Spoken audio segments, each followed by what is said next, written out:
kita akan berbicara sedikit mengenai sejarah mata uang.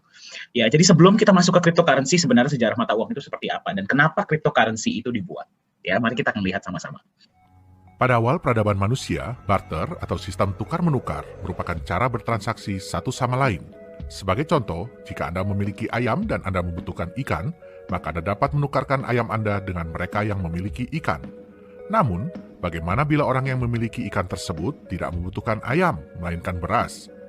Pada tahun 600 sebelum Masehi, Raja Aliates dari Turki mencetak uang logam pertama yang dibuat dari gabungan emas dan perak.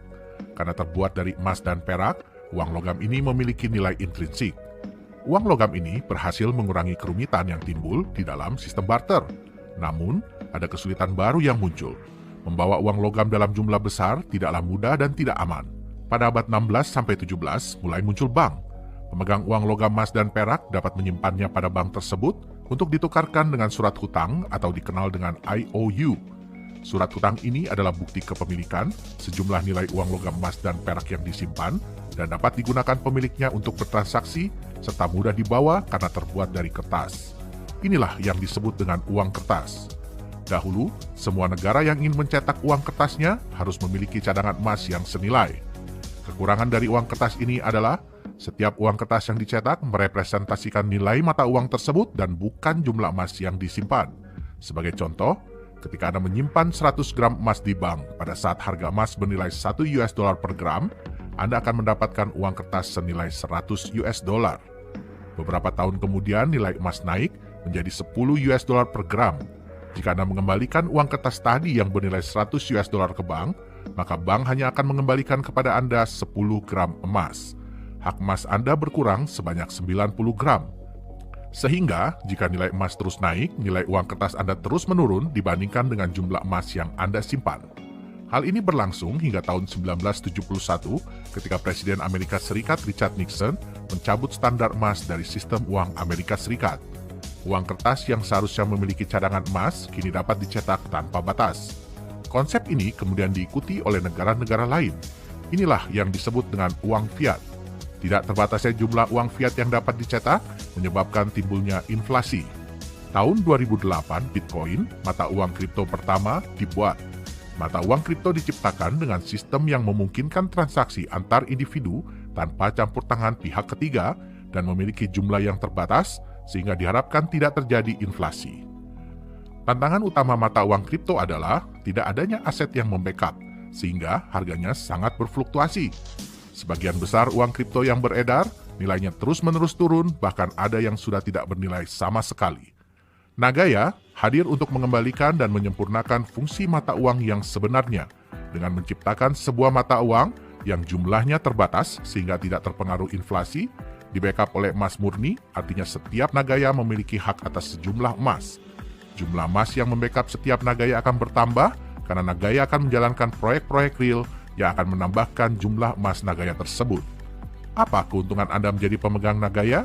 Setiap pemegang Nagaya akan mendapatkan bagi hasil keuntungan dari proyek-proyek yang dijalankan oleh Nagaya dalam bentuk kenaikan jumlah emas yang membackup setiap Nagaya yang dimiliki serta dividen tunai.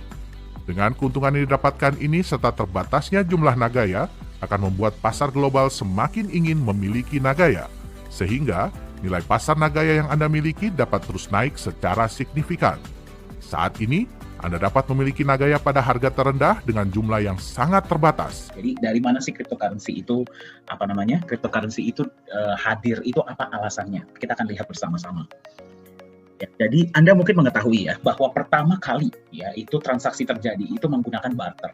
Ya, jadi barter itu ya kegiatan tukar menukar, Anda pasti tahu ya. Jadi kalau misalkan Anda butuh ayam, terus Anda punya sapi, dia bertukar.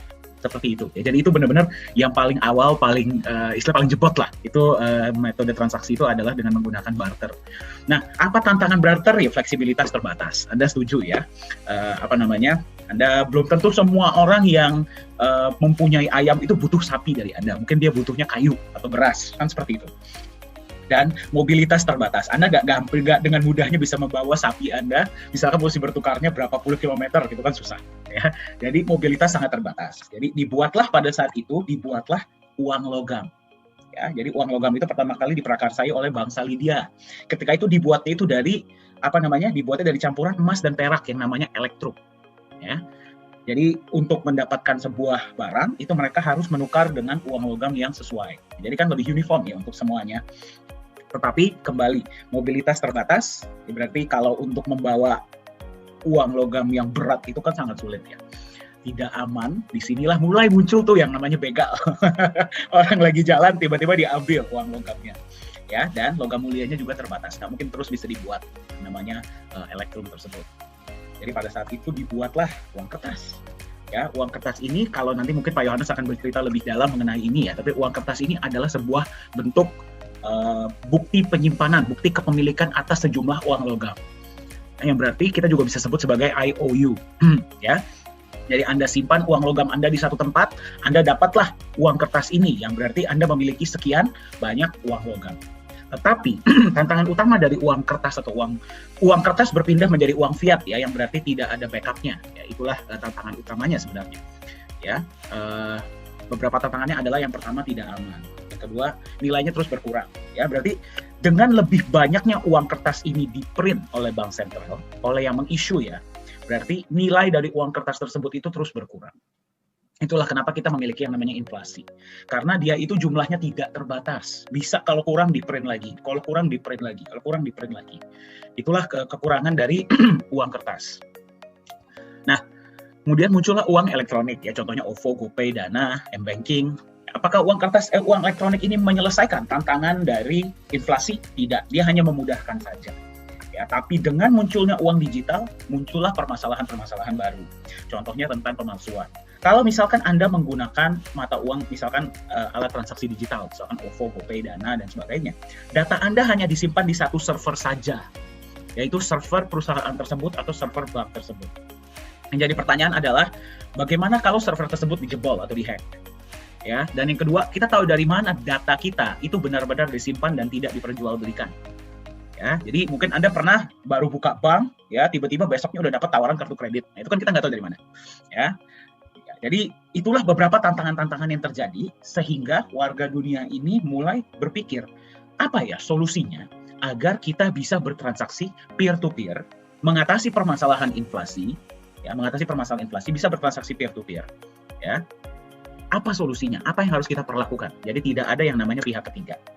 Itulah di mana munculnya cryptocurrency.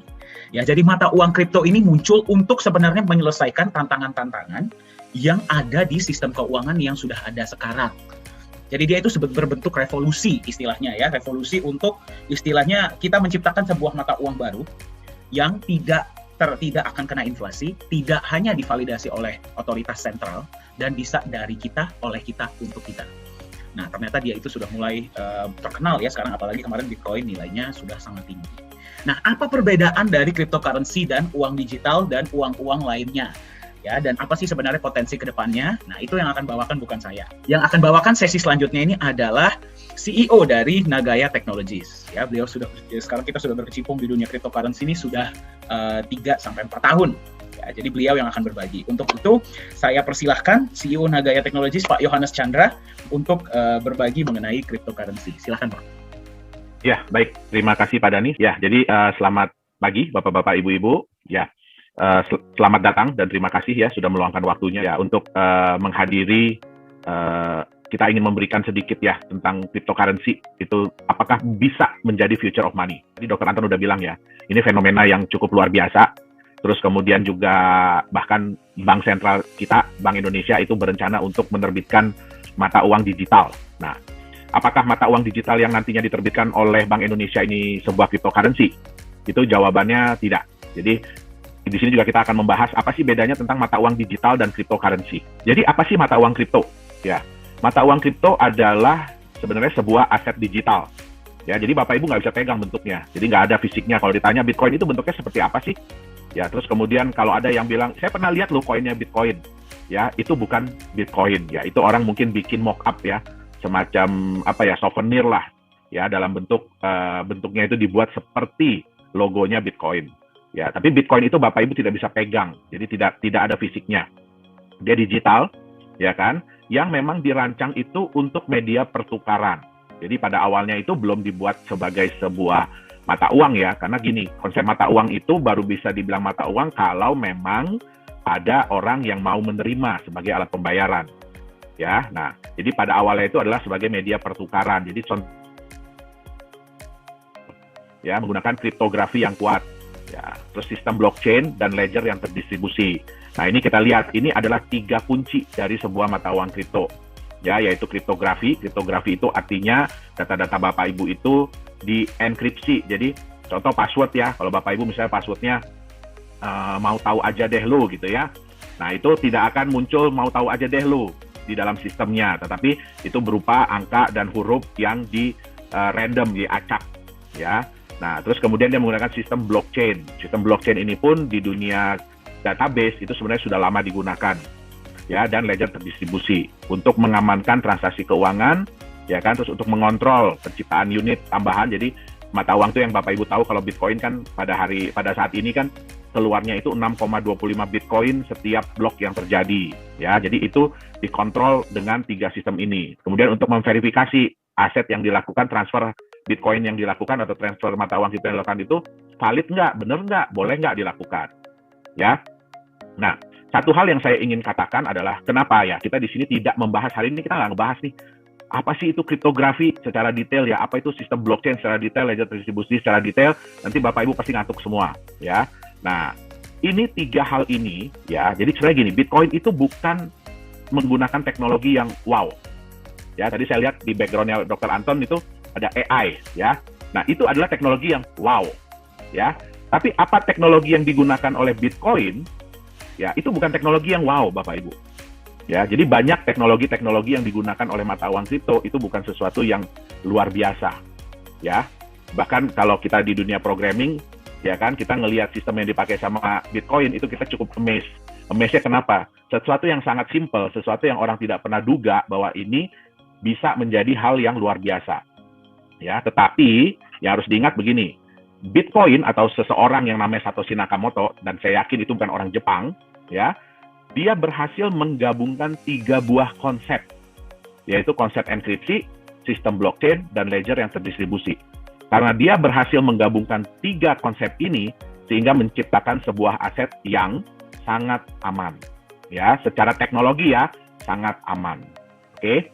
Nah, apa sih karakter utama dari sebuah mata uang kripto? Jadi untuk bisa dinyatakan mata uang itu sebagai mata uang kripto atau aset kripto itu apa? Yang pertama, jumlahnya harus terbatas. Ya, karena memang ini dibuat, jadi karakter ini dibuat untuk melawan mata uang fiat atau mata uang yang dibuat oleh bank sentral. Ya, kemudian diregulasi oleh konsensus. Ya, sehingga apapun yang terjadi di dalam sistemnya itu harus merupakan kesepakatan bersama. Keputusan mayoritas. Nah, hebatnya keputusan mayoritas ini dibuat berdasarkan sistem, ya, sistem program. Jadi program, bukan orang. Jadi nggak kayak kita nih, ya, kita lagi ngumpul nih ya, ada 100 orang di dalam Zoom meeting ini, terus kemudian Pak Dhani bertanya, oke, setuju nggak kalau kita begini? Nah, nanti semua orang angkat tangan. Ya, nah di sini orangnya tidak perlu hadir, tetapi semuanya sudah diatur oleh sistem. Ya, kemudian trustless. Di mata uang kripto itu tidak ada yang dipercaya, atau maksud tidak ada yang dipercaya, ya. Kalau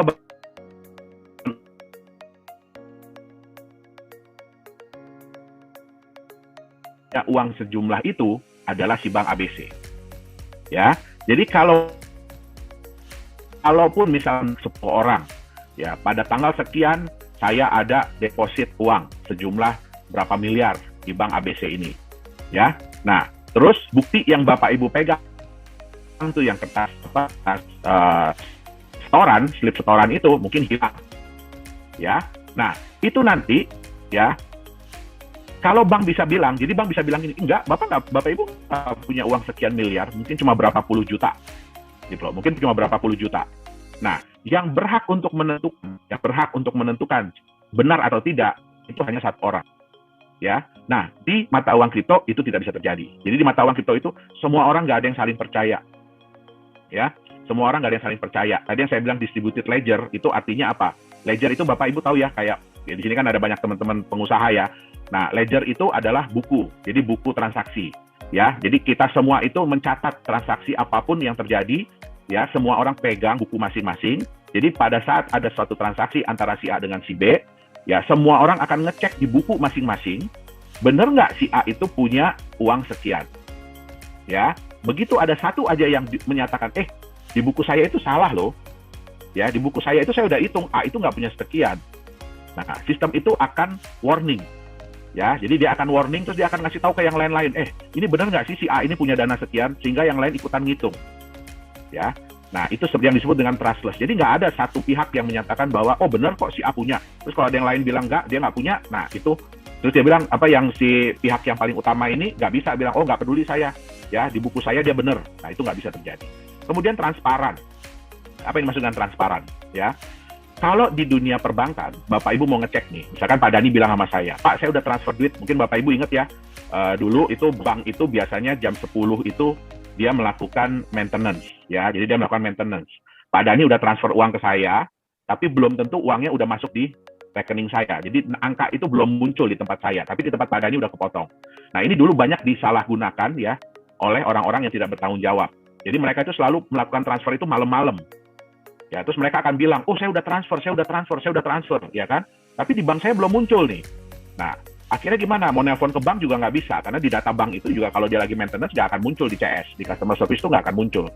Ya, nah sehingga terjadilah yang namanya penipuan. Ya, udah barangnya kirim pesan. Ya, nah dunia mata uang kripto semua ini transparan. Bapak Ibu bisa lihat, ya itu namanya Explorer. Jadi Bapak Ibu bisa cek, kalau ada Pak Dani misalkan bilang sama saya, ya, saya udah transfer Pak ke Bapak, oke? Nah, ke saya gitu ya, Pak Dani udah transfer ke saya. Nanti saya tinggal minta sama Pak Dani, tolong kasih saya dong transaction ID-nya.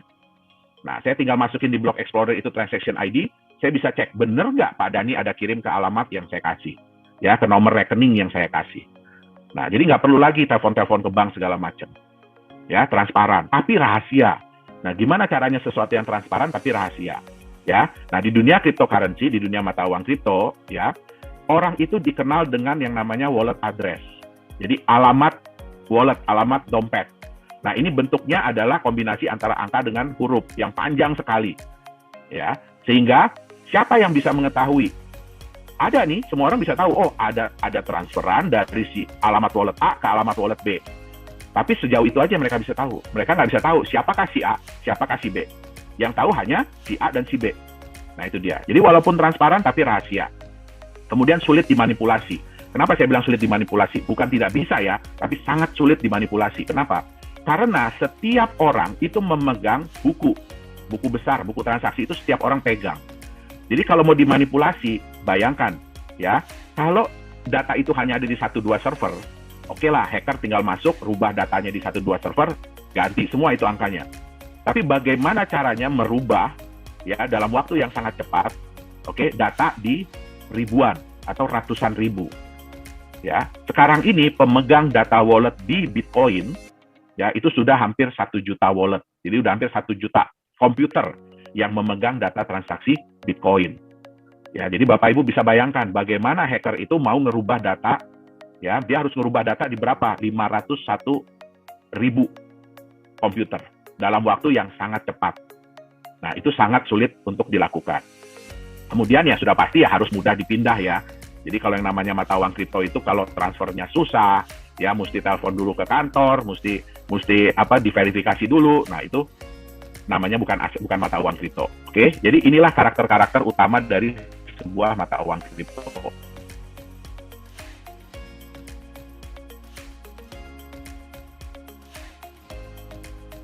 Sudah memulai ya digital money-nya. Nah, apa bedanya antara mata uang kripto dengan digital money? Oke. Yang pertama adalah mata uang kripto itu adalah sebuah mata uang independen. Jadi kalau ditanya Bitcoin itu dibuat oleh siapa, itu nggak ada yang bisa jawab. Ya, dia terkait dengan mata uang apa, itu tidak ada jawabannya. Oke, jadi dia mata uang independen. Digital money itu berdasarkan mata uang fiat. Ya, contoh apa sih digital money? Digital money pertama yang pernah hadir itu adalah ATM. Ya, Bapak Ibu kan pasti hampir semua orang di sini pasti pegang ATM ya. Nah, itu adalah digital money yang pertama kali dibuat. Kemudian muncullah kartu kredit. ya. Kemudian muncullah payment gateway, ya. Sekarang ada digital wallet. Bapak Ibu mungkin tahu yang terkenal tuh GoPay, ya kan, Dana, OVO, ya kan. Nah, itu semua adalah digital money. Jadi mereka terkait dengan mata uang fiat, ya. Itu sebabnya mereka tidak bisa dipakai di negara lain. Jadi Bapak Ibu nggak bisa, ya, punya OVO atau punya Dana atau punya GoPay terus pergi ke Singapura pengen bayar pakai itu, nggak bisa, ya, karena mereka itu terkait dengan mata uang lokal. Oke. Nah, mata uang kripto itu ya sayangnya sampai saat ini tuh tidak diregulasi. Ya, jadi tidak ada yang meregulasi mata uang kripto. Ya, kalau mata uang digital money itu diregulasi oleh otoritas yang berwenang. Ya, contohnya untuk GoPay, Dana, OVO, ya itu diregulasi oleh Bank Indonesia, Bank Sentral. Oke. Nah, kalau mata uang kripto itu verifikasinya terdistribusi yang saya tadi bilang. Ya, kalau di digital money verifikasinya sentral. Sentral itu maksudnya gimana? Waktu Bapak Ibu mau bayar pakai GoPay, siapa yang menyatakan Bapak Ibu berhak untuk membayar sejumlah sekian? Yaitu pihak GoPay-nya. Kalau pakai OVO, ya pihak OVO-nya. Nah, itu dia bilang dengan verifikasi sentral. Ya, jumlahnya terbatas. Mata uang kripto itu jumlahnya terbatas. Bitcoin sampai kapanpun jumlahnya maksimum hanya 21 juta. Ya, sekarang yang sudah beredar 18 jutaan. Contoh di Nagaya, ya maksimum yang beredar nantinya adalah 50 juta. Nah, sedangkan untuk digital money jumlahnya tidak terbatas. Karena dia mengikuti mata uang fiat. Ya, Bapak Ibu tahu sudah berapa banyak mata uang rupiah yang beredar? Dan apakah jumlahnya selalu tetap dari tahun-tahun yang lalu? Tidak, dia jumlahnya selalu bertambah. Nah, kemudian bedanya lagi mata uang kripto itu diterbitkan berdasarkan konsensus. Jadi contoh kayak Bitcoin, kalau sudah dinyatakan saat ini keluar 6,25, ya itu nggak bisa tiba-tiba berubah, kita mau tambah deh, sekali keluar jangan 6,25 deh, bikin jadi 50 lagi, itu nggak bisa. Karena sekali sudah dijalankan, konsensus itu sudah berjalan, selamanya akan seperti itu. Nah, berbeda dengan digital money, itu diterbitkan oleh otoritas. Jadi bergantung daripada otoritas, mereka mau terbitin uang baru atau tidak. Ya. Nah, bedanya lagi mata uang kripto, ini yang paling penting dan yang kita tekankan, itu ledgernya terdistribusi. Ya, jadi Bapak Ibu bisa memastikan bahwa apapun yang transaksi yang terjadi itu adalah benar. Ya, dengan digital money, ledgernya tersentralisasi. Oke, nah sekarang apa sih itu blockchain teknologi? Seperti saya bilang tadi ya, kita nggak akan bahas blockchain teknologi ini secara detail ya. Nah, nanti Bapak Ibu ngantuk jadinya. Oke, nah apa itu blockchain teknologi? Ya, blockchain teknologi itu adalah sistem database yang memiliki karakter data yang bersifat immutable. Jadi sekali sudah dilakukan, itu tidak bisa diedit, ya, tidak bisa dihapus. Kalau mau diedit, mau dihapus, bayangin harus mengedit dan menghapus ratusan, ribuan, bahkan ratusan ribu jutaan data. Jadi itu bisa dibilang udah nggak bisa dihapus lagi, udah nggak bisa diedit. Hanya bisa ditambahkan, ya. Kemudian juga sulit untuk dimanipulasi. Nah, di mana data-data tersebut dikelompokkan ke dalam satu grup data yang disebut dengan blok. Nah, hebatnya lagi, blok ini harus bisa terhubung dengan blok-blok sebelumnya, ya, dan semuanya dikriptografi. Ya, jadi kalau mau ngerubah blok yang nomor 10, ya, berarti blok dari nomor 1 harus dirubah. Nah, itu nggak gampang. Oke. Nah, cara kerjanya gimana sih? Ya, nah, Bapak Ibu contohnya nih, ada si A yang mengirim 1 Bitcoin kepada si B. Nah, data ini akan dikirimkan, ya, data ini akan dikirimkan kepada semua pemegang wallet. Nah, data-data yang dikirimkan ini nantinya akan dibuat menjadi satu blok dan kemudian dienkripsi. Nah, itu ada beberapa, ya, ada beberapa mesin. Jadi bukan orang yang menghitung ya. Jadi jangan dibayangin di blockchain itu ada adminnya. Jadi ada yang ngitung, ya, pakai kalkulator gitu. Oh, ini benar nggak nih? Benar nggak pakai Excel gitu? Nggak ada, ya. Jadi di sini, ya, semua perhitungan itu dilakukan oleh mesin. Itu yang disebut dengan mining. Ya, nah, sebenarnya saya juga nggak setuju ya kalau Bitcoin atau cryptocurrency ini dibilang mining. Itu hanya sebuah anggapan, ya, sebuah anggapan seolah-olah untuk menunjukkan bahwa mata uang kripto itu setara dengan emas, ya, setara dengan emas. Nah, itu saya sangat nggak setuju karena saya tahu ya susahnya, beratnya, capeknya nambang beneran dibanding dengan menambang Bitcoin. Ya, saya juga menambang Bitcoin dari tahun 2011. Oke. Nah, setelah ini kemudian ya transaksi ini dinyatakan benar oleh miners, oleh orang-orang mesin-mesin yang memining, ya kemudian juga disetujui oleh orang-orang yang megang ledger, yang memegang data, baru kemudian blok yang disetujui ini akan ditambahkan kepada blok-blok yang sudah ada sebelumnya. Sehingga itulah yang disebut dengan blok itu terverified. Ya, jadi sistemnya seperti itu. Oke. Sebenarnya blockchain ini peluangnya di mana aja sih? Tadi ingat ya. Jadi di blockchain ini salah satu kata kuncinya adalah data itu tidak bisa dipalsukan. Data itu tidak bisa diedit. Ya. Data itu tidak bisa ada double. Jadi tidak bisa ada ganda. Nah, sebenarnya ini bisa dipakai di mana? Transparan dan rahasia. Ya, kita tahu ya, kan kalau kita suka ikut pemilu ya. Nah, itu kan transparan tapi rahasia. Nah, jadi blockchain ini sebenarnya bisa juga dipakai untuk berbagai industri. Contohnya pemilihan umum. Ya, terus kemudian sertifikat. Kita tahu ya sering terjadi ya, sertifikat tanah itu bodong atau double, ya kan? Nah, kemudian juga hak kekayaan intelektual. Dan yang paling sering digunakan adalah untuk membuat sebuah aset digital atau mata uang digital. Ya. Nah, siapa sih yang mencetuskan ya konsep mata uang kripto ini? Nah, itulah yang disebut dengan diberi nama Bitcoin oleh seseorang yang disebut Satoshi Nakamoto. Tapi saya bisa jamin ya, itu bukan satu orang dan dia bukan orang Jepang dan itu bukan nama dia. Ya. Nah, satu hal tadi yang saya bilang yang hebat dari Bitcoin ini, dari si Satoshi ini adalah dia berhasil menggabungkan 3 komponen utama. Kriptografi, ledger dan terdistribusi, dan teknologi blockchain. Nah, gabungan ketiga komponen ini ya memungkinkan Bitcoin bisa melaksanakan fungsi peer-to-peer, jadi transfer secara desentralisasi dan tidak dapat dipalsukan. Oke, kenapa Bitcoin muncul? Ya, Bitcoin muncul ini sebenarnya adalah sebuah revolusi. Ya, dari ketidakpercayaan masyarakat dunia terhadap bank sentral. Ya, contoh kepercayaan itu apa? Bapak Ibu, ada yang bisa tahu, mungkin bisa chat ya di sini ya. Ada yang bisa chat di sini. Sebenarnya uang yang Bapak Ibu pegang selain daripada yang selama ini kita pelajari ya, itu kan sebagai alat tukar yang sah. Ya, ada yang tahu nggak sih itu sebenarnya apa? Uang yang Bapak Ibu pegang itu sebenarnya apa? Mungkin bisa dibagi di chat. Uang yang Bapak Ibu pegang itu sebenarnya adalah apa?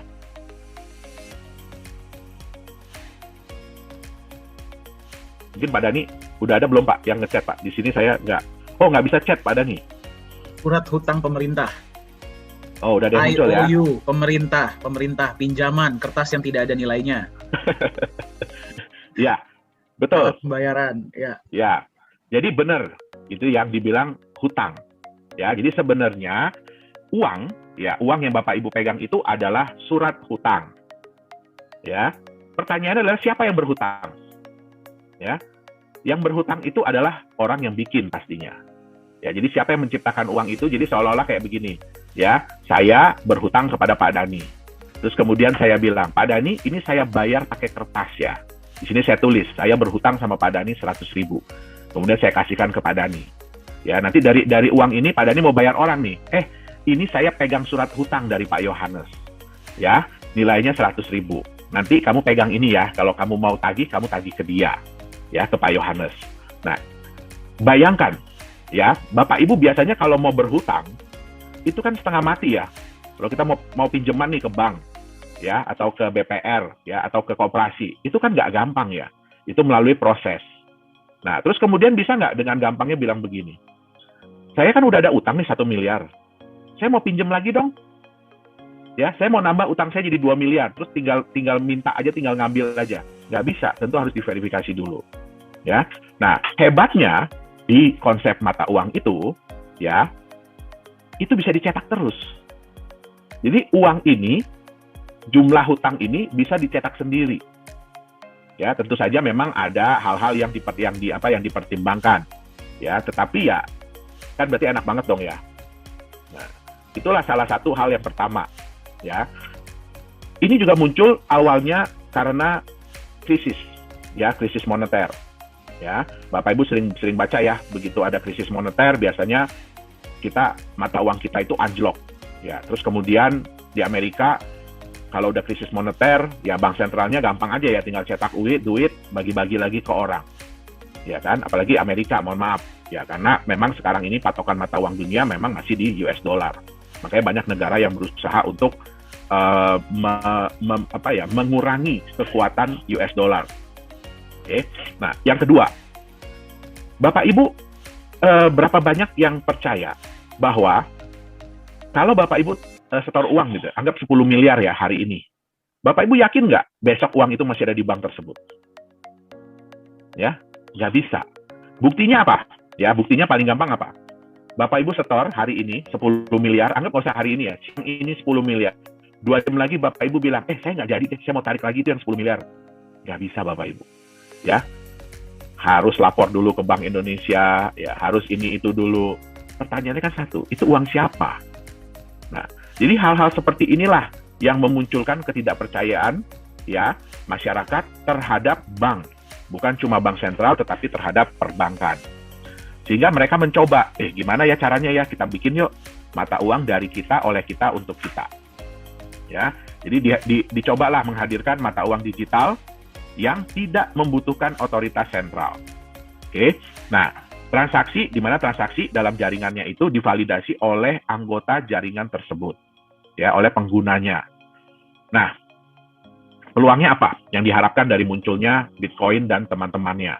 Yang pertama adalah payment solution yang lebih cost efektif.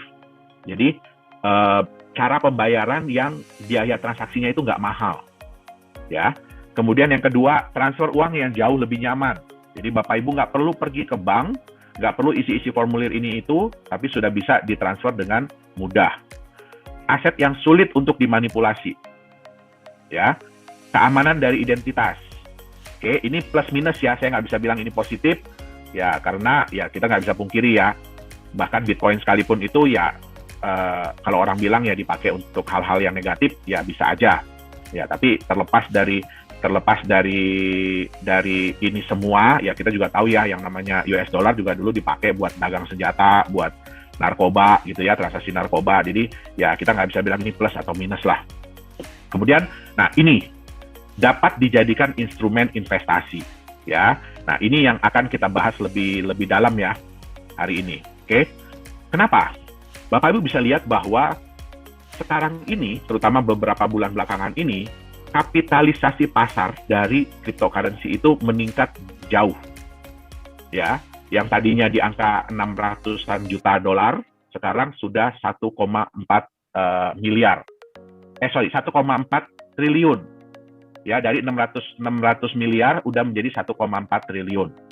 Ya, bisa dibandingkan dengan New York Stock Exchange ya. Marketnya itu 26,23 triliun. Ya. Nah, ini pun market cap ini dari cryptocurrency ini baru mungkin 12 tahun lah. Ya, tapi udah bisa hampir mengejar New York Stock Exchange. Jadi di sini bisa dilihat bahwa orang-orang ini sudah mulai menggunakan mata uang kripto ini sebagai alat investasi juga. Oke. Nah, ya. Tapi ya, nanti kan kita bicara yang bagus-bagusnya ya. Tapi, nah, ada kekurangan dari sebuah aset kripto ini, mata uang kripto ini. Kebanyakan dari mereka itu, contohnya Bitcoin ya, itu tidak memiliki aset pelindung. Ya, jadi nggak ada asetnya mereka ini. Mereka ini benar-benar hanya sebuah angka digital. Ya, sehingga kalau kita lihat ya faktor harga mata uang kripto itu apa ya? Faktornya itu yang pertama adalah aset pelindung, ada apa enggak? Yang kedua adalah kepercayaan.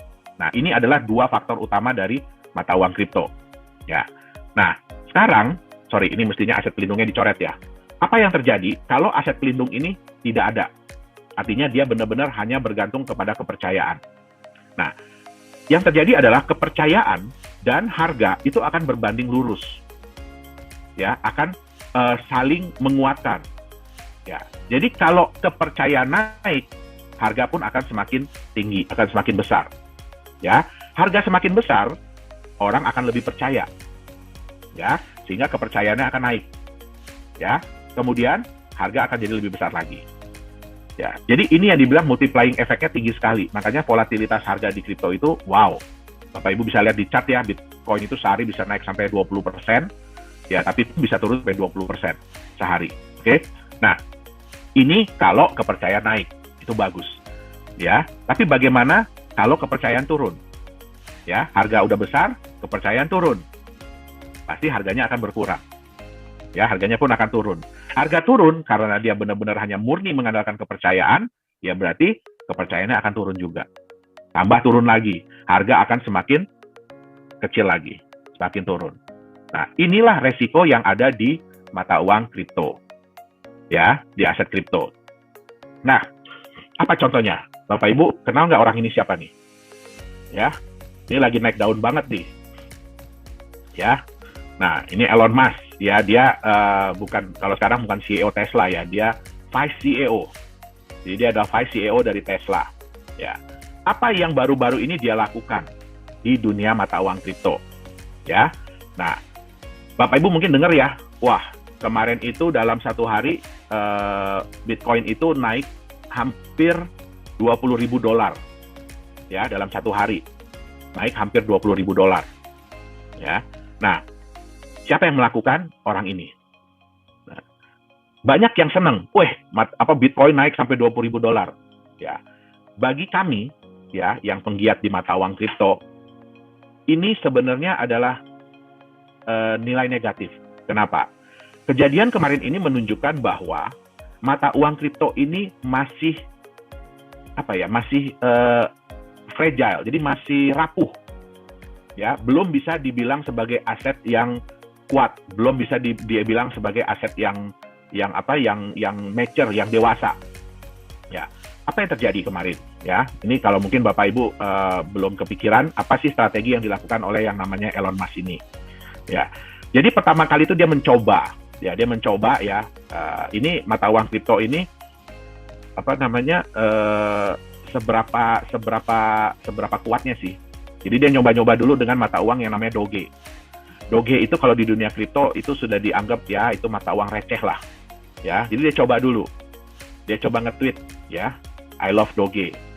Ya, Doge itu adalah luar biasa lah ibaratnya ya. Dan terbukti dari omongan dia ya Doge naik. Ya, harga Doge naik hanya gara-gara dia ngomong. Dia nggak beli loh. Hanya gara-gara dia ngomong. Ya. Terus kemudian dia tweet lagi kedua kali. Di Doge juga, harganya naik. Ya, dia coba lagi di beberapa mata uang kripto, harganya naik. Ya, wah, itu menunjukkan apa? Ya, bahwa dengan omongan orang terkenal, ya, harga itu bisa diatur. Oke, akhirnya apa yang dilakukan? Dia perintahkan Tesla untuk membeli Bitcoin senilai $1,5 miliar. Ya, kemudian ya dia kan harus lapor ya ke SEC ya. Jadi dilaporkan, oke, masuklah. Ya, laporan itu kan itu publik, semua orang bisa tahu. Hebohlah dunia. Wah, Elon Musk membeli Tesla. Elon Musk menyuruh Tesla untuk membeli Bitcoin dan bilang bahwa nantinya Tesla akan menerima Bitcoin sebagai alat pembayaran. Tapi ya orang kita doang ya, orang dunia itu ya kalau baca itu cuma setengah-setengah. Dia nggak baca ada tanda di belakangnya. Apabila diizinkan oleh otoritas. Ya, apabila diizinkan oleh otoritas itu nggak dibaca, ya di belakang yang dibaca cuma depannya doang. Ya. Terus dipikirnya, ini Tesla bakalan beli lebih banyak lagi Bitcoin. Dia nggak tahu, itu udah dibeli Bitcoinnya $1,5 miliar. Apa yang terjadi? Harganya melonjak tinggi. Ya, saya udah hitung-hitungan dengan Pak Dani, ya kurang lebih dia bisa dapat untung $500-an juta lah. Ya. Jadi Bitcoin yang dia beli $1,5 miliar itu, ya pada saat harga tertinggi kemarin sudah sampai 2 miliar. Nah, kita waktu itu ada bikin acara gathering ya, waktu Chinese New Year. Saya bilang, apa yang terjadi kalau dia bilang yang kebalikannya? Bayangkan Bapak Ibu, apa yang terjadi kalau dia bilang yang kebalikannya? Dan benar kejadian. Dia bilang, ini harga Bitcoin udah terlalu tinggi. Dalam satu hari, turun lagi harga Bitcoin. Ya, nah, apa yang bisa kita ambil dari sini? Jadi, ya bahkan Bitcoin itu mother of coin, ya ibunya dari semua koin, neneknya dari semua koin, itu pun masih fragile. Ya, masih bisa diatur oleh rumor. Ya, Bapak Ibu tentu nggak mau dong punya aset, punya mata uang yang cuma gara-gara ada orang terkenal bilang, ya, saya nggak suka nih dengan aset ini. tiba-tiba harganya drop. Ya, kita kan nggak mau yang seperti itu. Ya, apalagi kalau mau dianggap sebagai mata uang. Ya, di sini banyak ya teman-teman dari KPI, ya, pengusaha. Kalau Anda dibayar oleh suatu aset yang, ya, harganya bisa seperti itu, kira-kira tenang nggak?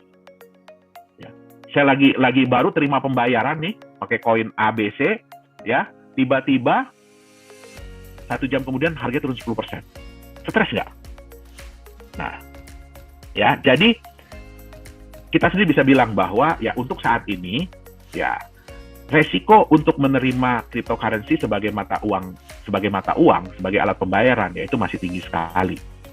Ya, tergantung lagi balik kepada pihak penjual, mau nggak dia menerima.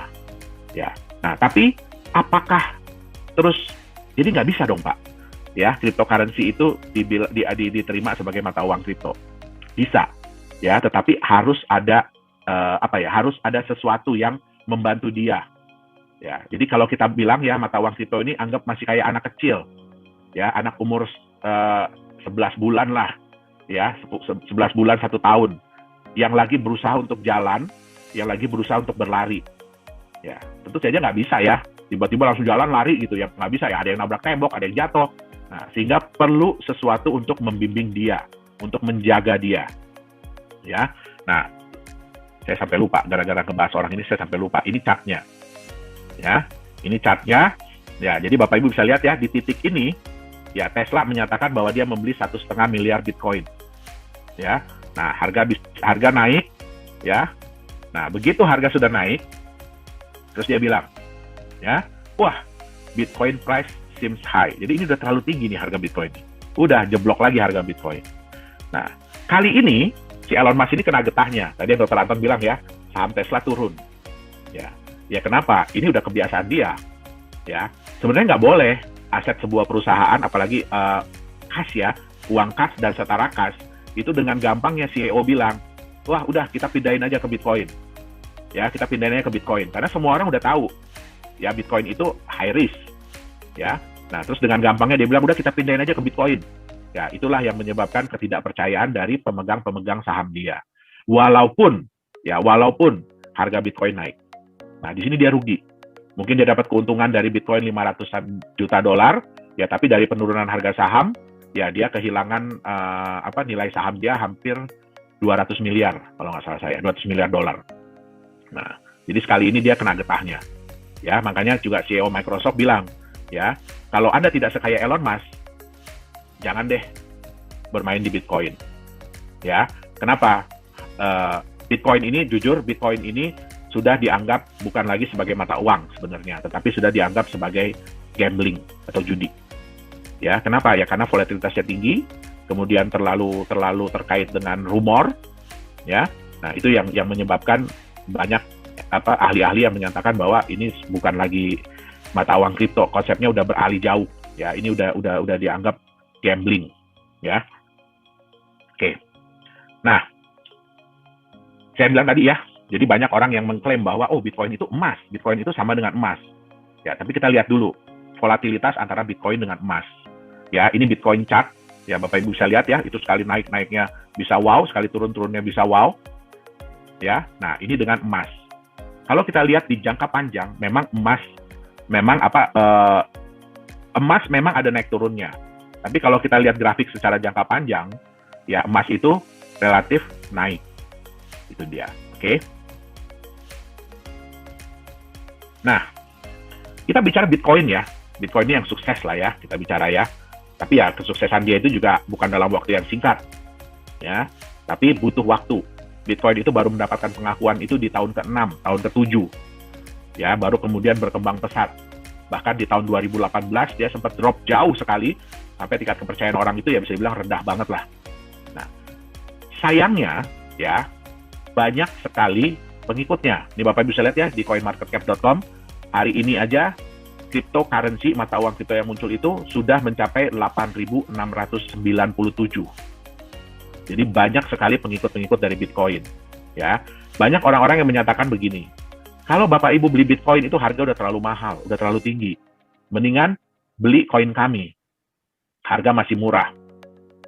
ya, harga masih rendah, ya kan? Nah, tapi kita lihat, ya, 95% dari pengikut-pengikut Bitcoin itu begini bentuknya. Mereka rata-rata kehilangan nilai dalam jangka panjang. Ya, apakah Bapak Ibu mau punya mata uang, punya aset yang seperti ini? Ya, ini mungkin kira-kira grafiknya mirip kayak mata uang Venezuela hari ini. Ya, nah, jadi banyak sekali yang seperti ini. Oke, nah, biasanya ya mereka itu menawarkan mata uangnya itu dengan cara ICO yang disebut dengan Initial Coin Offering, ya kan? Yang ini merupakan sebenarnya adalah penggalangan dana, di mana startup ya, jadi biasanya perusahaan-perusahaan baru mengeluarkan koin mereka sendiri untuk ditukarkan dengan mata uang fiat atau koin-koin lain yang sudah lebih established, yang udah lebih jadi lah, udah ada marketnya. Oke, nah sayangnya ya ini juga harus hati-hati ya. Sayangnya banyak koin-koin ini yang akhirnya berujung scam. Ya ini bisa kita lihat ya. Ini Pincoin dan Ivan. Ya ini yang paling heboh. Kenapa? Karena mereka menggunakan public figure di Amerika. Yaitu ada petinju terkenal. Ya ada penyanyi terkenal. Ya mereka mengendorse dari koin ini. Dan kenyataannya koin ini akhirnya scam. Ya. Dan di Indonesia banyak sekali. Ya bukan nggak ada ya. Tapi di Indonesia juga banyak. Yang akhirnya berujung dengan scam. Ya. Oke, nah tipe-tipe apa sih yang bisa Bapak Ibu temukan ya di ICO? Yang pertama adalah ICO tuh dengan konsep yang benar. Jadi konsepnya itu benar dan berpotensi naik untuk jangka panjang. Jadi yang seperti saya bilang, Bitcoin sekalipun yang koin pertama itu butuh waktu ya untuk kenaikan nilai. Oke, yang kedua ICO dengan konsep bisnis yang tidak realistis. Contoh, kalau Bapak Ibu menemukan cryptocurrency yang menyatakan bahwa nantinya akan bisa dipakai sebagai alat pembayaran di Indonesia, itu tidak realistis. Ya, kenapa? Indonesia ini hanya menerima satu mata uang, satu alat pembayaran, yaitu rupiah. Bahkan Bapak Ibu tidak bisa bayar pakai US dollar, tidak bisa bayar pakai mata uang lain. Itu contohnya salah satu. Kemudian, ya contohnya adalah yang memberikan memberikan janji imbal hasil yang luar biasa.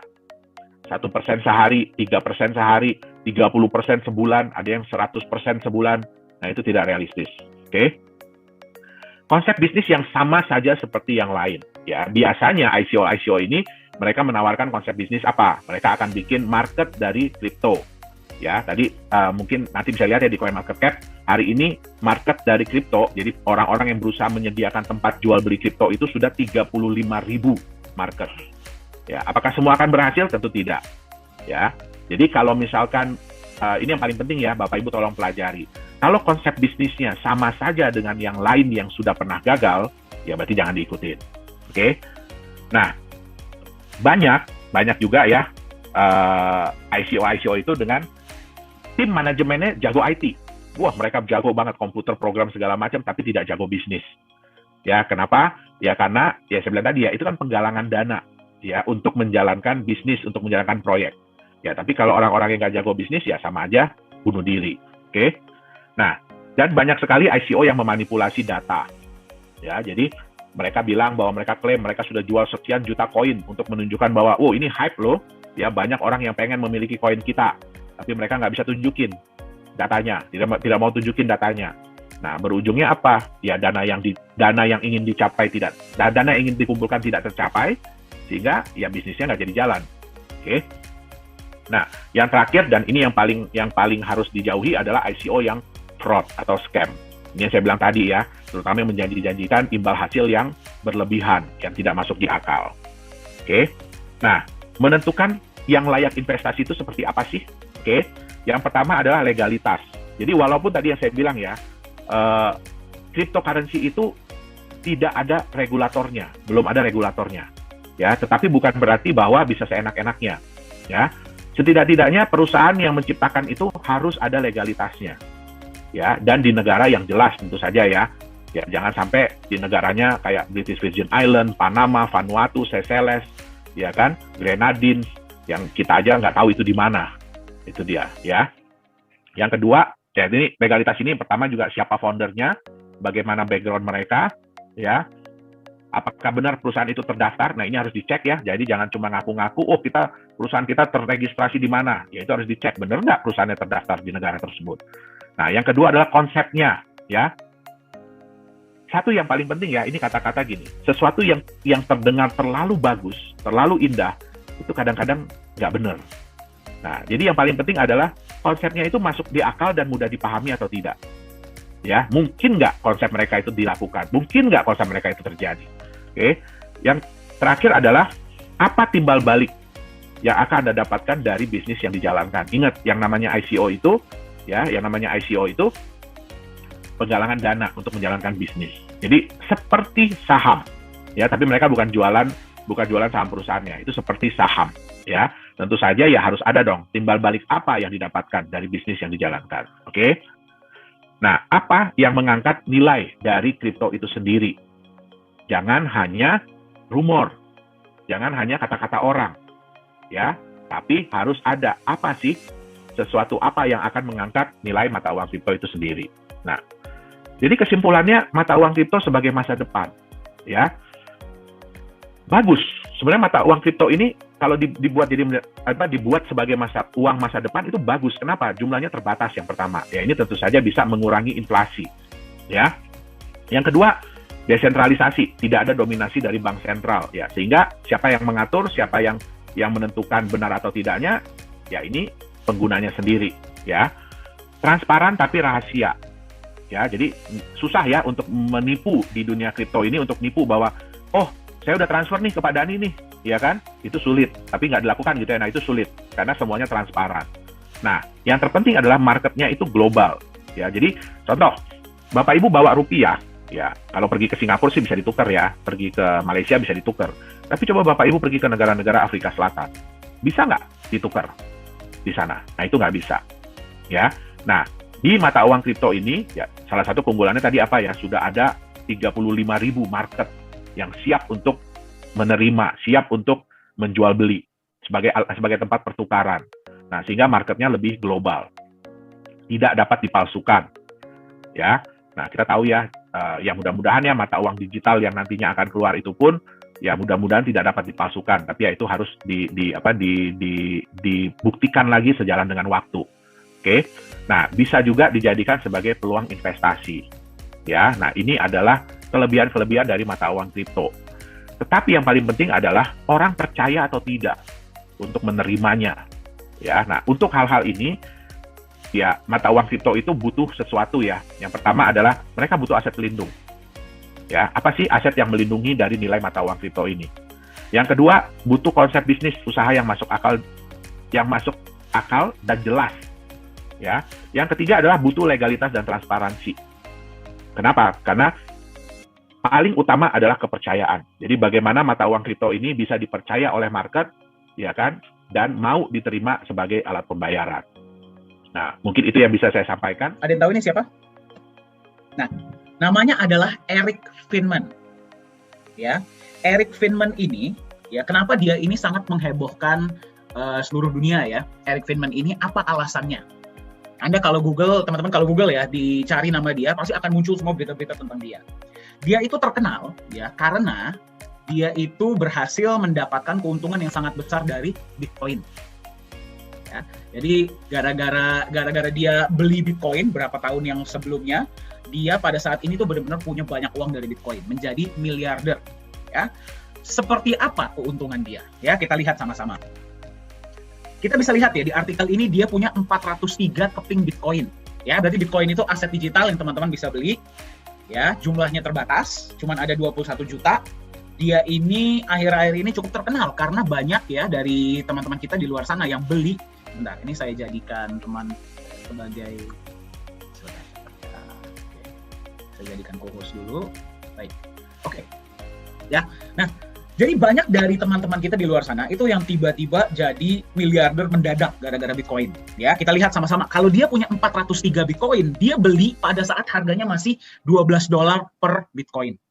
Ya, itu di sekitar tahun 2011. Bisa dilihat ya di artikelnya ya. Nah, kalau dia punya 403 Bitcoin, dia beli pada tahun 2011. Pada saat itu mungkin dia cuma keluarin uang sekitar $1.000 ya kalau begitu ya. Hari ini harga satu Bitcoin berapa? Ada yang tahu? Ini per hari ini ya, 800 juta rupiah. 800 juta rupiah, dia punya 403 Bitcoin. Berarti berapa nilai investasinya hari ini? 322 miliar rupiah. Ya, ini luar biasa nggak? Luar biasa. Dan umurnya masih berapa? Pada saat artikel ini dikeluarkan ya, dia itu 2018, 18 tahun. Berarti sekarang berapa? 21 tahun. Lebih muda dari kita, betul nggak? Jauh ya, jauh. Tapi asetnya udah segitu banyak. Kalau saya tanya sama Anda ya, mau nggak punya aset yang sekian, yang sebesar ini kalau ditanya? Mau tidak? Pasti mau. Betul ya? Pasti mau. Nah, selain Eric Friedman, ini ada banyak sekali orang-orang di luar sana yang mendapatkan keuntungan via Bitcoin atau kripto-kripto lainnya ya. Sekarang kita ngomong yang bagus-bagusnya dulu. Ada satu orang namanya Peter Saddington. Peter Saddington ini, sorry, ini nggak kelihatan ya. Oke, ya. Peter Saddington ini, dia di tahun 2017, dia beli Bitcoin senilai $115 atau setara dengan sekitar 1,7 juta rupiah. Tahun 2017 loh ya. Bukan hari ini beli, besok langsung besar. Tidak. Ya, dia beli di tahun 2017, harganya $115. Ya.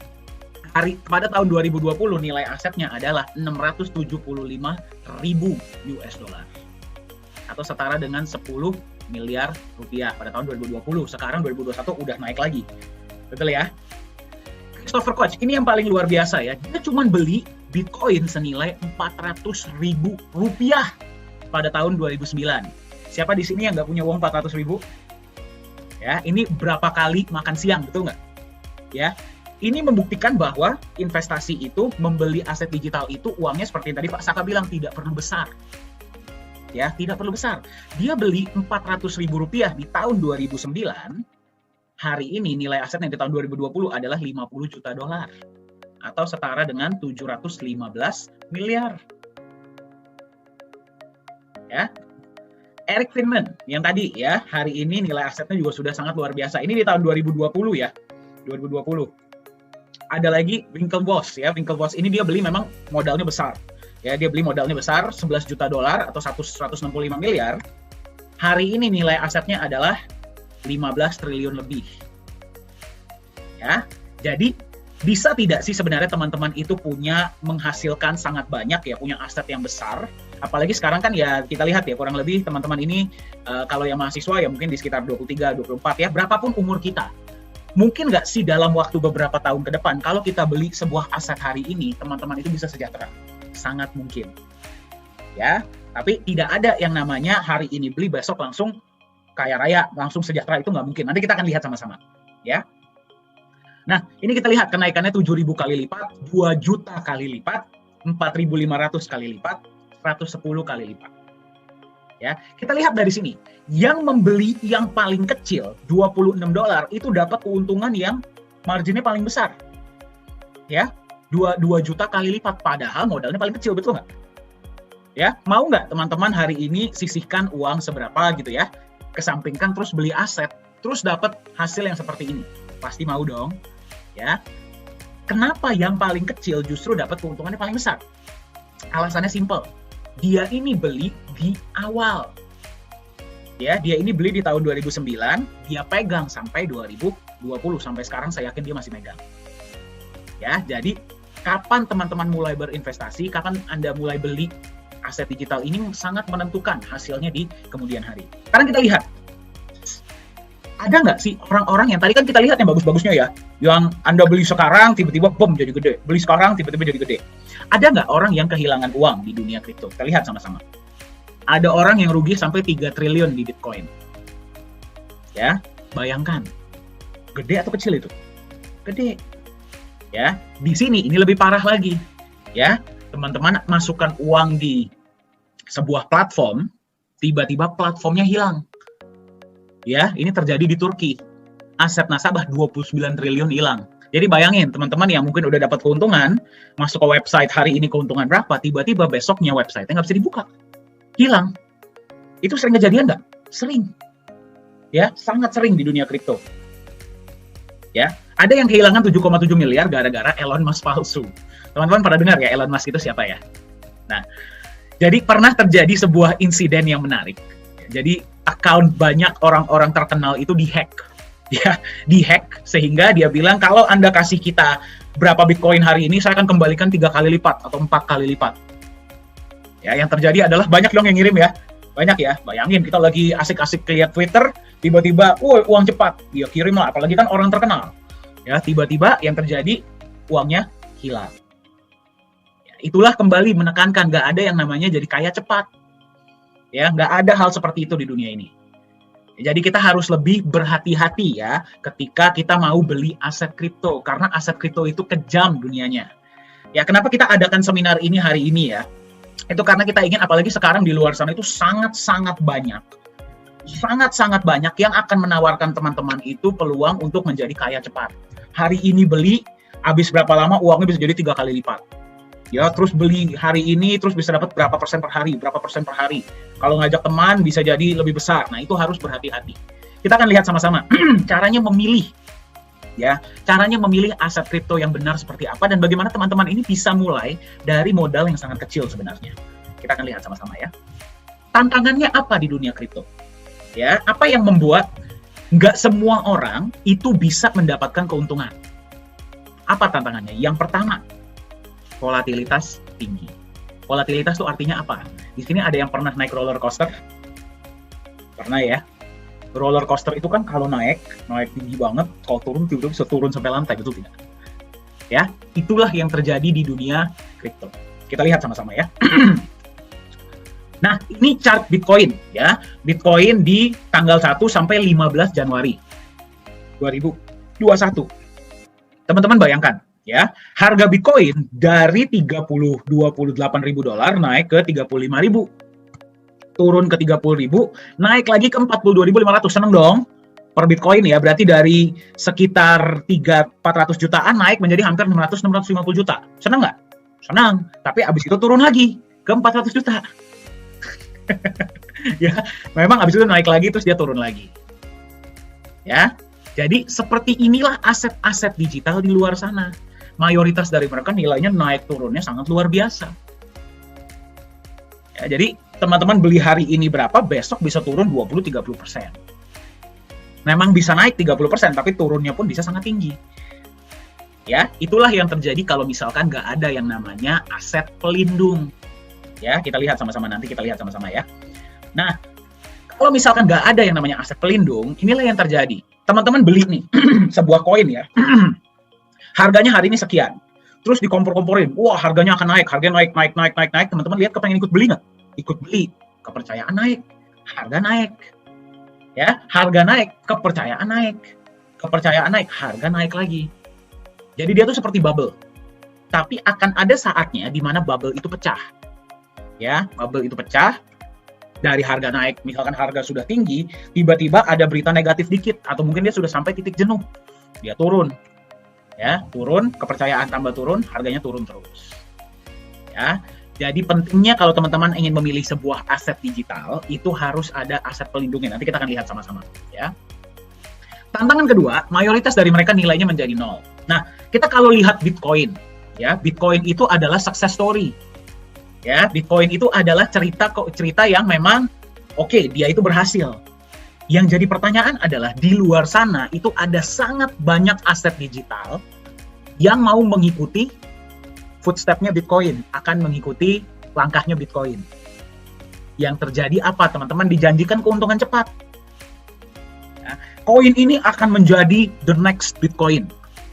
Ya, akan menjadi Bitcoin selanjutnya. Kalau beli hari ini, dalam waktu berapa tahun naiknya bisa berapa kali lipat. Ya, biasa dijanjikannya seperti itu. Tapi apa yang terjadi? Dia naik sedikit. Jadi inilah yang teman-teman harus hati-hati. Ya, ketika ditawarin aset digital, biasanya teman-teman akan lihat naiknya tinggi di awal. Tapi setelah itu dia akan turun dan sudah sangat sulit untuk naik. Ya, kalau udah kita lihat ya nilainya banyak yang tiarap. Masih bisa nggak menurut teman-teman naik lagi? Sudah sulit. Ya, itulah kenapa berhati-hatilah ketika memilih aset digital. Nanti kita akan lihat sama-sama ya.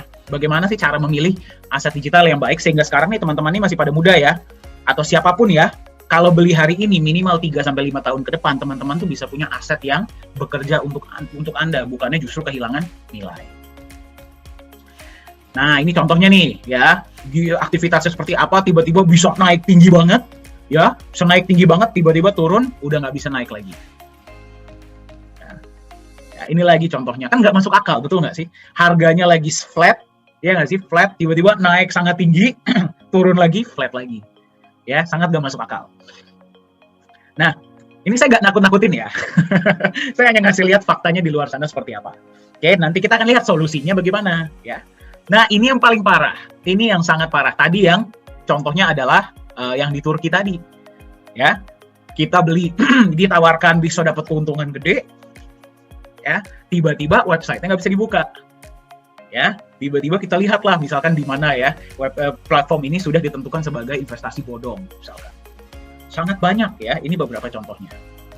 Nah, jadi di dunia aset digital ini sangat banyak tantangannya. Tapi sebelum kita masuk ke tahap selanjutnya, saya mau dengar nih dari teman-teman. Siapa yang pernah punya pengalaman baik atau pengalaman yang kurang baik dengan aset digital? Nah, siapa yang punya pengalaman nih? Coba boleh tolong di-share di chat. Saya, Pak. Oke, ada lagi? Saya pernah beli satu koin, tiba-tiba nggak bisa dibuka websitenya. Benar seperti yang Bapak bilang. Yes. Ya, jadi berhati-hatilah. Ya. Oke, saya juga pernah, Pak. Saya. Oke, ya. Oke, berarti banyak ya di sini yang pernah pengalaman. Ini pengalamannya by the way saya ini positif atau negatif? Positif, saya pernah untung. Oke, bagus ya. Kalau bisa untung luar biasa. Saya pernah dapat satu koin, berapa kecepatan jual sekarang, sini nyesel, Pak. Oke, ya. Kecepatan jual juga salah satu faktor ya. Kadang-kadang kita itu takut, kita nggak tahu ya mereka itu bisa naik atau enggak, kita jual, nggak taunya naik lagi. Pernah top up tapi akhirnya nggak bisa dibuka, Pak. Nah, itu salah satunya ya. Itu salah satunya. Saya pernah diajak sama teman, katanya setelah selesai saya bisa dapat banyak uang, tapi yang terjadi adalah teman saya pun hilang. Astaga. Ya, itu saya harap nggak kejadian ke semua orang di sini ya. Ya, ini memang sangat banyak sekarang ini. Pernah, Pak, pagi hari saya join, sorenya sudah nggak bisa dibuka. Saya kira website saya error. Ternyata memang websitenya sudah nggak bisa dibuka. Nah, itu beberapa contohnya. Dunia kripto ini dunia yang masih sangat baru, ya, dan memang sudah banyak menghasilkan orang-orang sukses, betul nggak? Ya, banyak, ya. Tapi ini dijadikan sarana bagi banyak. Saya nggak bilang mereka itu scam ya, bagi banyak pencipta-pencipta aset yang menciptakan aset yang ujung-ujungnya akan tutup, tapi dia masuk ke orang-orang yang nggak tahu.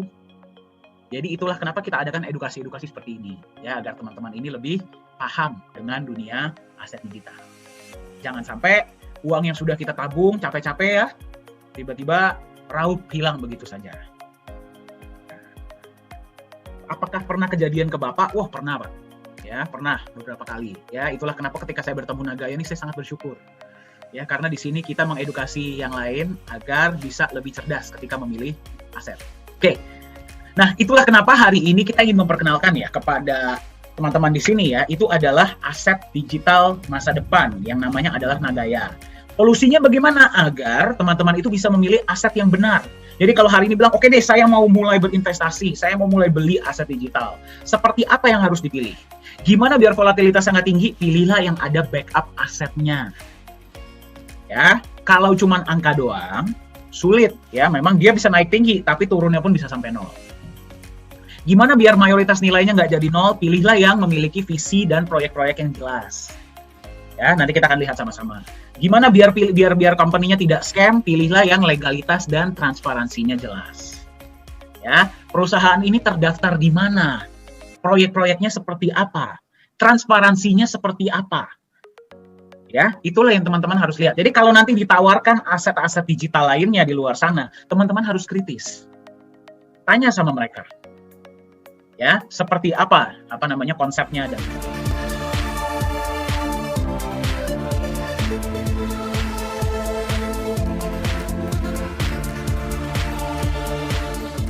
saya mau nanya sama Anda. Anda ingin tidak bisa memiliki sebuah aset yang Anda pegang ya, berpotensi naiknya hingga 100 kali lipat dalam waktu 5 tahun atau kurang. Kalau saya tanya begitu sama Anda mau nggak? Mau. Ya. Di sini kita tidak berbicara mengenai trading atau gambling ya, atau judi ya, tidak. Di sini kita berbicara tentang aset. Ya, yang Anda pegang, dia berpotensi naik. Kalau tadi jawaban Anda iya, Anda mau, mari kita lihat sama-sama. Pilihan aset Anda di luar sana itu ada apa saja? Yang pertama dan yang paling terkenal saham. Betul ya? Nah, pertanyaan saya sama Anda, saham bisa tidak memberikan Anda hasil 100 kali lipat dalam waktu 5 tahun atau kurang? Sulit, betul tidak? Sulit ya, karena saham itu ada beberapa keterbatasan. Kemudian aset yang lain di luar sana ada itu adalah properti. Saya tanya lagi sama Anda, bisa tidak properti kasih Anda 100 kali lipat dalam waktu 5 tahun atau kurang? Sulit. Kalau kita masih ngomong 2 kali lipat, 3 kali lipat ya oke lah ya. Tapi kalau sudah 100 kali lipat, kayaknya agak sulit ya. Aset lainnya, ada yang bisa memberikan Anda hasil seperti itu? Tidak ada. Bagaimana kalau saya kasih tahu sama Anda bahwa ada satu jenis aset yang sudah terbukti secara historis, secara sejarah ya, dia itu bisa memberikan 100 kali lipat bahkan lebih dalam waktu 5 tahun atau bahkan kurang. Nama aset tersebut adalah aset kripto. Ya, bagi Anda yang nggak paham kripto, simpelnya seperti ini. Aset kripto itu apa sih? Aset digital. Kita akan lihat sama-sama ya. Aset kripto yang paling terkenal itu adalah Bitcoin. Nah, Anda yang mungkin beberapa hari-hari ini, Anda mungkin sering mendengar tentang Bitcoin. Mungkin dari sahabat Anda, atau dari mungkin dari tetangga Anda, atau mungkin Anda baca berita, nonton berita, kok yang dibicarain Bitcoin semua. Seperti apa sih sebenarnya potensi Bitcoin? Kita akan lihat sama-sama. Kalau tadinya di tahun 2013, Anda beli Bitcoin, nggak usah banyak-banyak deh, 15 juta saja. Ya, atau setara dengan sekitar $1.000. Di tahun 2021 awal, ya, $1.000 Anda tadi sudah menjadi hampir 9 miliar rupiah. Atau setara dengan sekitar $600.000. Fantastis tidak kenaikan ini menurut Anda? Sangat. Ya, 600 kali lipat dalam waktu 7 tahun. Di mana lagi Anda bisa mendapatkan kenaikan seperti ini? Ya, tidak ada di luar sana. Nah, inilah potensi dari aset kripto. Nah, sekarang pertanyaan Anda, Pak, kok bisa? Ya, aset kripto ini memberikan hasil yang sangat-sangat fantastis, yang bahkan saham atau properti pun nggak bisa berikan. Nah, kita akan lihat alasannya. Banyak orang akan bilang sama Anda, alasannya itu mungkin gara-gara teknologinya canggih, ya, atau komunitasnya besar. Ya, sebenarnya mereka itu benar, ya. Memang teknologinya canggih, komunitasnya besar. Tapi sebenarnya alasannya itu sangat simpel, ya, logika. Alasan pertama, market aset kripto Anda itu global. Kalau Anda beli saham, Anda bisa nggak, misalkan beli dari Indonesia ya, bisa nggak Anda jual ke luar negeri? Tidak bisa. Kalau Anda beli kripto, misalkan Bitcoin, atau Ethereum, atau Nagaya di Indonesia, bisa nggak Anda jual ke negara lain? Bisa. Berarti market Anda bukan cuma 250 juta orang, tetapi 8 miliar orang. Market Anda besar, betul nggak? Ya, pada saat ini kalau misalkan ya, sekarang di Indonesia sudah malam. Di luar negeri, di Eropa atau di Amerika, masih pagi, masih siang. Berarti market Anda itu terbuka 24 jam, 7 hari seminggu. Ya, market yang sangat besar inilah alasan pertama kenapa potensi yang diberikan aset kripto itu jauh dibandingkan dengan aset-aset lainnya. Itu yang pertama. Ya, dan yang kedua, kalau kita berbicara supply atau jumlahnya terbatas. Nah, maksudnya bagaimana tuh, Pak? Kayak contohnya Bitcoin, ya. Dari awal kalau sudah ditentukan nilai jumlahnya cuma ada 21 juta, ya dia nggak bisa nambah dari 21 juta. Nah, Gaya dari awal ditentukan cuma 50 juta, dia nggak bisa nambah. Ya, jadi Anda bayangkan, market yang sangat besar, supply-nya terbatas. Demand yang besar, supply terbatas. Apa yang terjadi dengan harga? Naik. Nah, tapi per presentasi ini dibuat, Anda mungkin melihat dan Anda mungkin bertanya, Pak, tapi harga Bitcoin turunnya sangat drastis. Ya, turunnya tinggi sekali. Kok bisa naiknya sangat tinggi, turunnya sangat tinggi? Nah, inilah kenapa pentingnya ada yang namanya underlying asset. Ya, kalau aset kripto ini tidak ada backup asetnya, aset lain ya, yang jauh lebih mature, jauh lebih matang, mereka itu akan sangat mudah digoyang oleh pasar. Nah, jadi sebuah aset kripto dengan potensi yang sangat fantastis, Anda setuju ya, potensinya fantastis. Kalau misalkan ditambahkan dengan backup aset real, aset lain, contohnya emas, menurut Anda bagaimana potensinya? Ya, kalau naik akan sangat tinggi, tapi dia tidak akan turun di bawah nilai aset yang membackup, betul tidak? Nah, itulah kenapa hari ini saya akan perkenalkan Anda kepada sebuah aset digital, hybrid crypto aset pertama di dunia yang di-backup oleh sebuah underlying aset. Namanya adalah Nagaya. Secara simpel adalah sebuah bukti digital kepemilikan sejumlah emas murni. Kenapa Nagaya lah yang dipilih sebagai satu-satunya alat tukar di sebuah mall? Kita akan lihat sama-sama. Setiap koin Nagaya yang Anda pegang, berapapun koin Nagaya yang Anda miliki, setiap koin Nagaya Anda itu adalah bukti kepemilikan sejumlah emas murni, emas fisik, ya. Di mana disimpannya, seperti apa emasnya, kita akan lihat sama-sama. Ya. 50% dari dana awal Anda digunakan untuk beli emas. Ya, bukan 100% ya. Kenapa? Karena kalau misalkan 100%, ya berarti dia segitu-segitu aja selama-lamanya, betul tidak? Ya, konsep inilah yang membuat Nagaya yang dipilih sebagai alat tukar di mall tersebut. 50% di awal digunakan untuk beli emas, yang berarti emas ini bertindak sebagai pelindung nilai. Ya, kita tahu ya, yang namanya pasar bisa naik, bisa turun, apalagi pasar aset digital. 50% ketika sudah di-backup oleh emas, dia melindungi nilai Nagaya Anda. Jadi kalau dia naik, dia bisa naik sangat tinggi, tapi dia tidak akan turun di bawah nilai emas yang membackup. Masuk akal? Nah, yang lebih hebat lagi, emas yang membackup setiap koin Nagaya Anda bisa bertambah jumlahnya. Ya, berarti misalkan pada hari ini setiap koin Nagaya Anda di-backup oleh 0,001 gram emas. Bulan depan bisa jadi 0,002 gram emas. 0,003 gram emas. Senang nggak Anda megang Nagaya kalau emasnya bertambah? Senang. Ya, dan yang bertambah adalah jumlah emasnya. Datangnya dari mana? Ya, karena Nagaya akan menjalankan proyek-proyek real, proyek-proyek fisik. Ya, yang nanti dari net profitnya akan ada alokasi untuk menambahkan hak emas Anda dalam bentuk gram dan juga memberikan Anda profit sharing tambahan dalam bentuk US dollar. Ya, berarti Anda megang koin Nagaya, 50% yang sudah di-backup emas dan emasnya bisa bertambah lagi setiap bulan. Ya, senang nggak Anda megang Nagaya? Senang. Ya, sekarang Anda bayangkan, inilah kenapa Nagaya ini sedang sangat viral, ya, dan digunakan di mall. Dari satu proyek, Anda menerima penambahan emas dan profit sharing sebulan 1 kali. Bagaimana nanti kalau 2 proyek sudah jalan? Berarti Anda menerima 2 kali, betul? 2 kali sebulan. Bagaimana kalau proyek ketiga sudah jalan? Berarti Anda menerima tanpa harus Anda apa-apakan ya, Anda hanya memegang saja koin Anda menerima penambahan emas dan profit sharing dari 3 proyek. Bagaimana kalau ada proyek keempat, misalkan kita jalankan di properti atau di real estate? Ya, Anda akan menerima dari 4 proyek. Ya, dan seterusnya. Ya, berarti Anda megang Nagaya tanpa Anda harus apa-apakan. Di backup emas dan emasnya bertambah terus dari proyek-proyek yang kita jalankan. Ya, belum lagi kita berbicara tentang benefit dari profit sharing. Ya, itulah alasannya kenapa Nagaya lah yang dipilih sebagai alat tukar di P4 Lala Square di Sejong City. Sekarang kita lihat sama-sama, inilah potensi penambahan emas Anda per Nagaya ya dalam waktu ke depan. Jadi Anda bayangkan ya, market aset digital itu bisa naik bisa turun. Ya, kalau naiknya sangat tinggi, turunnya pun sangat tinggi. Tapi di Nagaya, karena aset Anda di backup emas, dan Anda bisa lihat ya, garis yang hijau, emasnya terus bertambah. Yang berarti, kalau dia turun, dia tidak akan turun di bawah nilai emas yang membackup. Karena Anda nggak akan mau jual Nagaya Anda di bawah nilai emas yang membackup, betul tidak?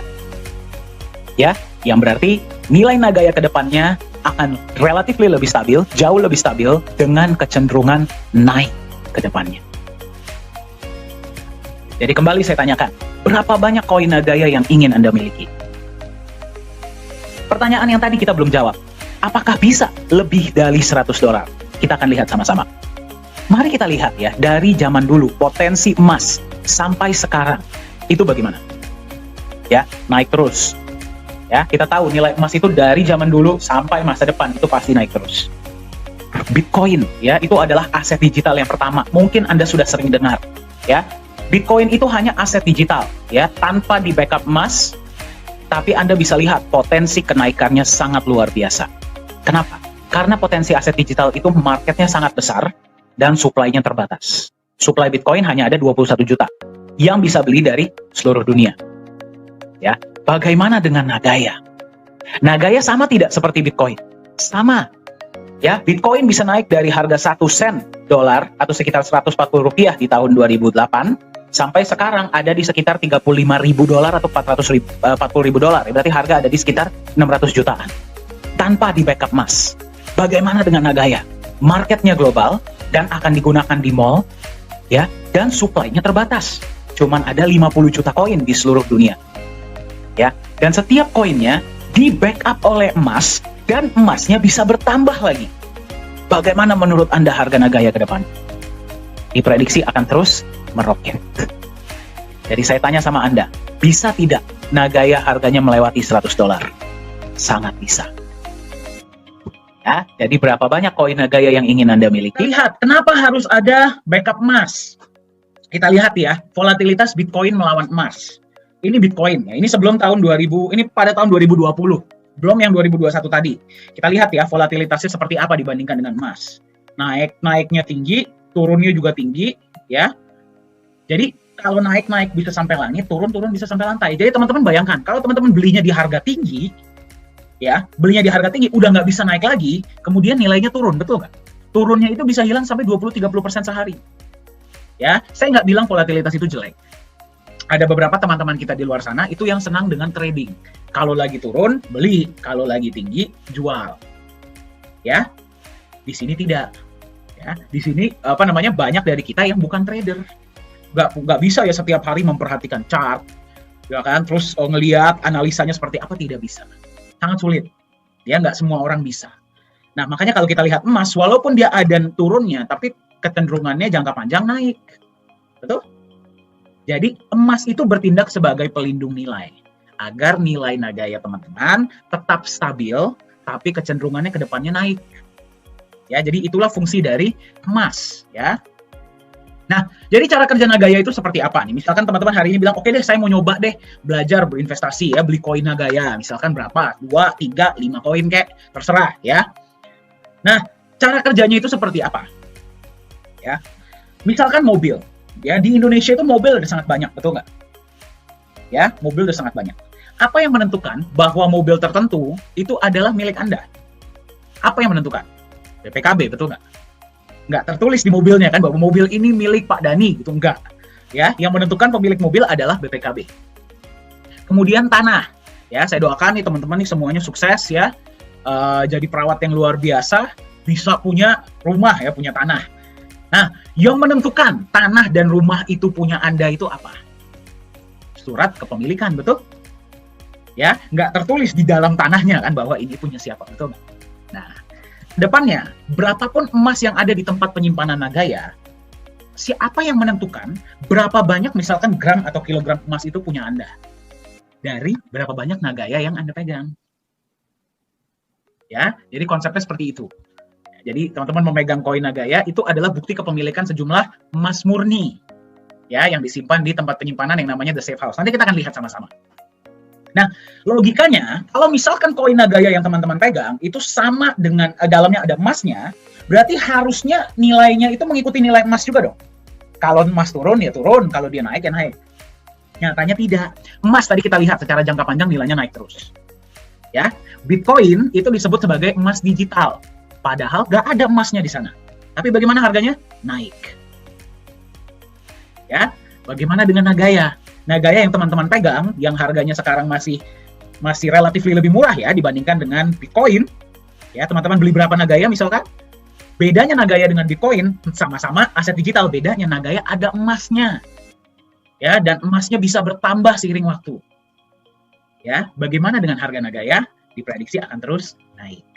Nah, tapi teman-teman satu hal yang paling kita tekankan di sini seperti ini.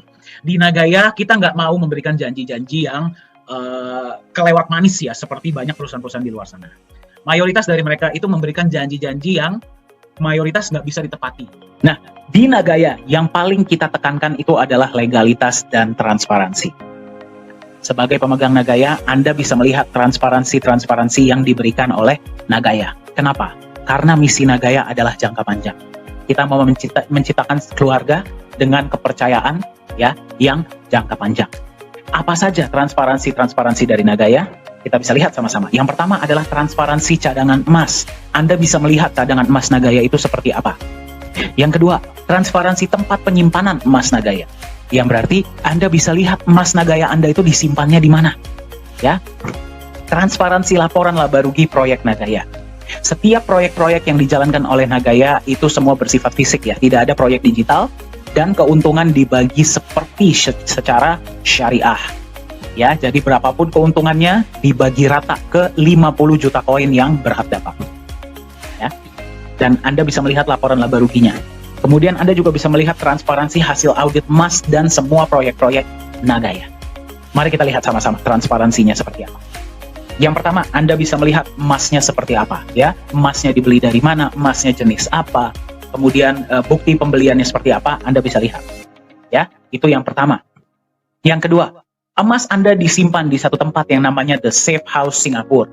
Tempat ini diregulasi oleh pemerintah Singapura dan digunakan oleh banyak bank-bank besar dan institusi besar untuk menyimpan logam mulia mereka. Seperti apa tempatnya? Seaman apa tempatnya? Kita akan lihat sama-sama.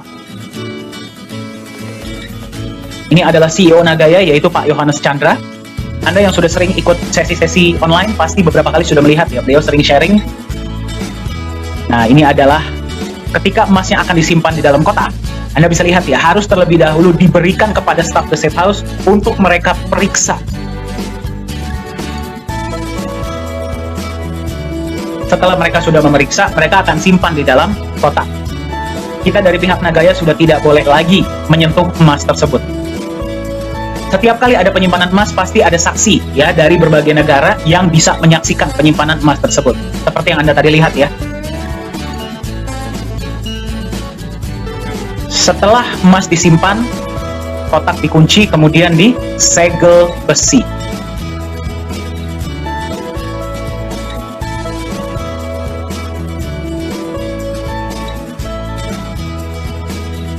Nah, selain transparansi emas, juga Anda bisa melihat adalah transparansi dari proyek-proyek yang akan dijalankan. Ya, sekarang yang baru dijalankan adalah satu proyek. Pada saat video ini dibuat ya, presentasi ini dibuat. Dari proyek tersebut setiap bulan akan menampilkan laporan laba rugi.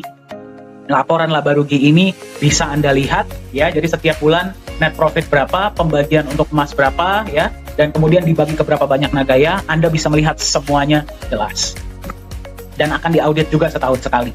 Nah, salah satu alasan lain kenapa Nagaya lah yang dipilih sebagai alat tukar ya di mall tersebut, di Mall T4 Lala Square ini. Tadi Anda sudah lihat ya, transparansi emasnya jelas, tempat penyimpanannya aman, proyek-proyeknya pun jelas.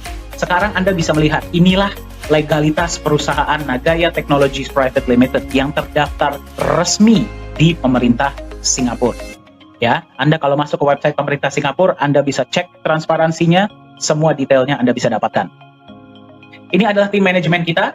CEO adalah Pak Yohanes Chandra, beliau lulusan Jerman, sudah berada di dunia blockchain dan kripto ya, dan IT dari tahun 2011. Jadi beliaulah yang membuat seluruh sistem blockchain dari Nagaya. Ya, bagi Anda yang bertanya, Nagaya ini adalah mainnet, bukan token. Ya. Nah, co-founder adalah Ibu Yuli Yolanda, beliau berdomisili di Singapura ya, dan menghandle kantor-kantor kita di Singapura. Suami beliau adalah rekanan bisnis dari Bapak Anthony Salim.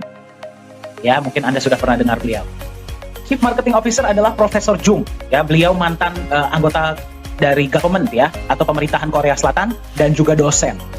Ya, beliaulah yang memegang aktivitas kita di Korea Selatan. Beliau juga lah yang berhasil menggolkan proyek dengan T4 Lala Square ini. Koh Hui Hui adalah Chief Communication Officer berdomisili di Singapura. Pengalaman beliau adalah 17 tahun di Singapore Airlines atau SQ.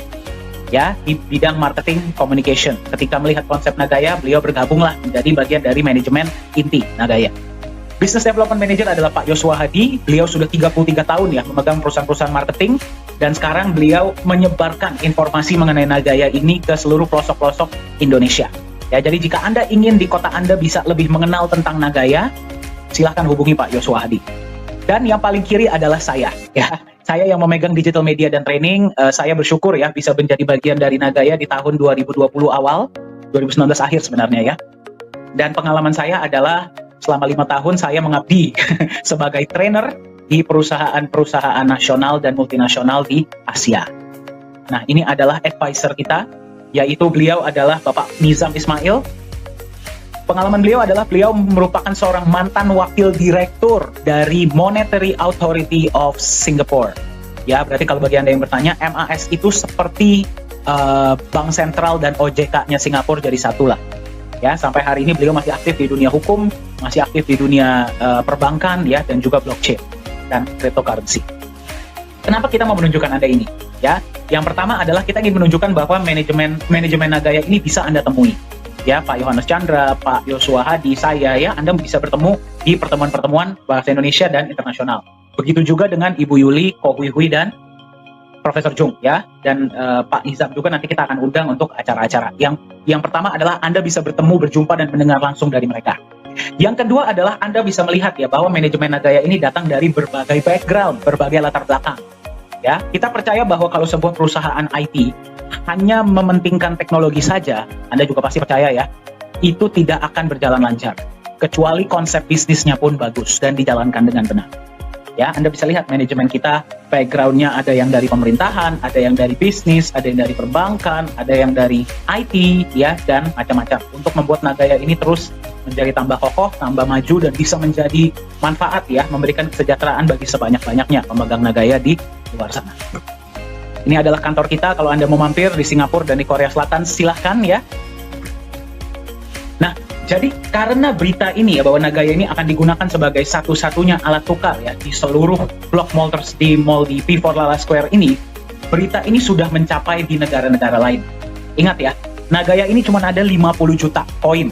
Ya, 5 juta disimpan di perusahaan, 45 juta kita lepas ke publik. Dan bisa dibeli oleh semua orang di seluruh dunia.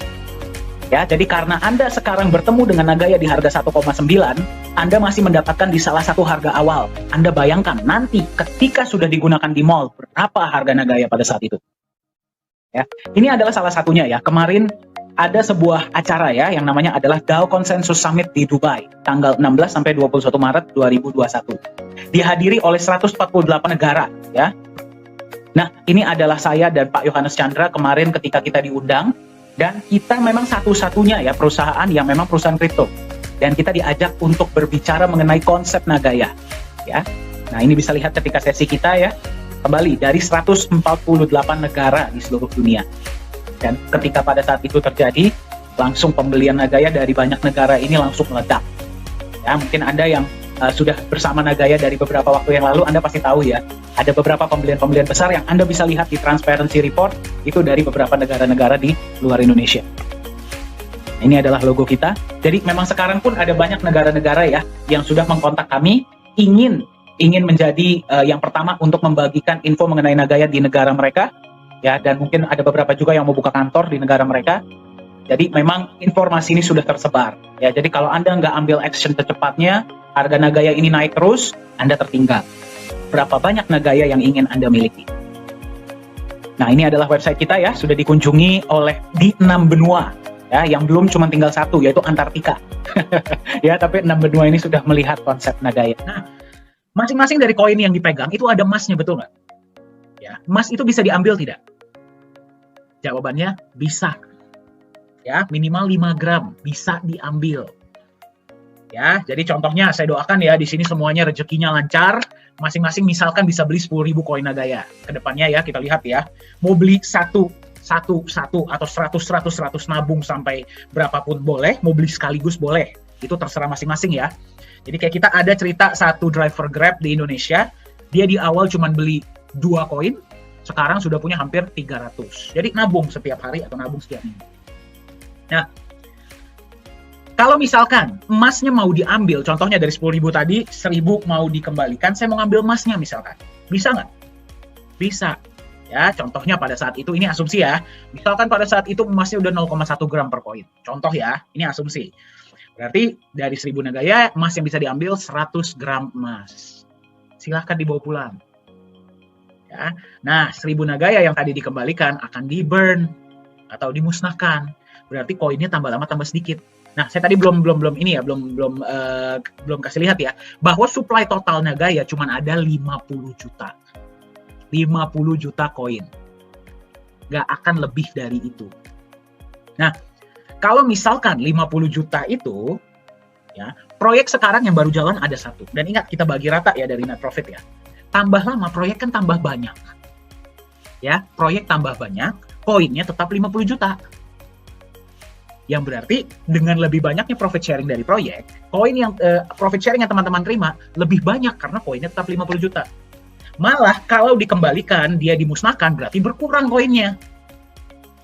Ya, jadi seluruh dunia bisa beli Nagaya. Tapi ingat, koinnya cuma 50 juta. Dan dengan dikembalikan, tambah lama tambah sedikit. Contohnya tadi 1.000 dikembalikan ke perusahaan. Ya, berarti dari 50 juta dimusnahkan 1.000, koin kan masih udah diambil, betul nggak? Ya, tinggal 49.999.000 Nagaya yang tersisa. Jadi besok-besok kalau ada pembagian profit sharing, ya dibagi hanya ke yang masih ada. Ya, dibagi ke yang masih ada.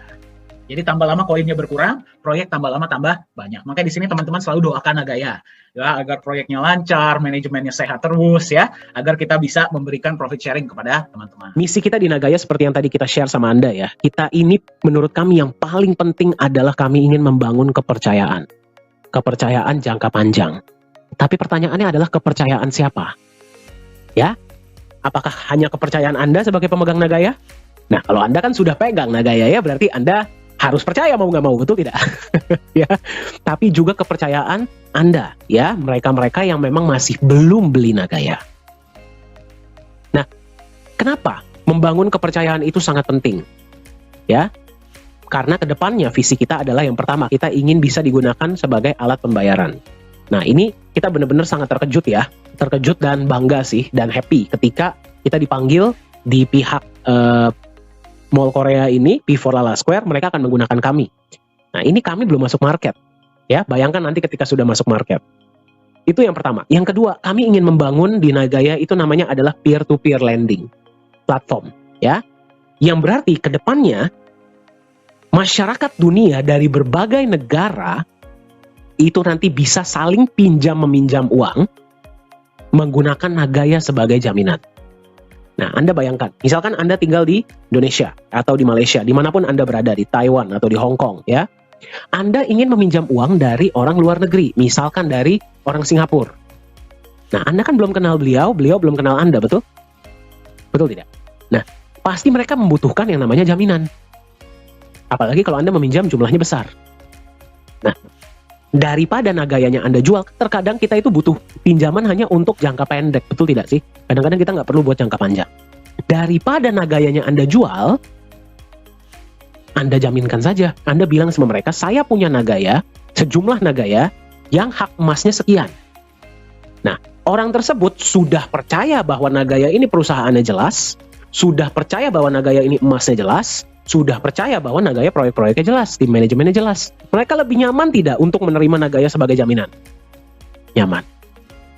Ya, ada sebuah statistik yang menunjukkan ya, ini dari elitemarketresearch.com, bahwa global peer-to-peer lending market itu diekspektasi akan mencapai 558 miliar dolar pada tahun 2027.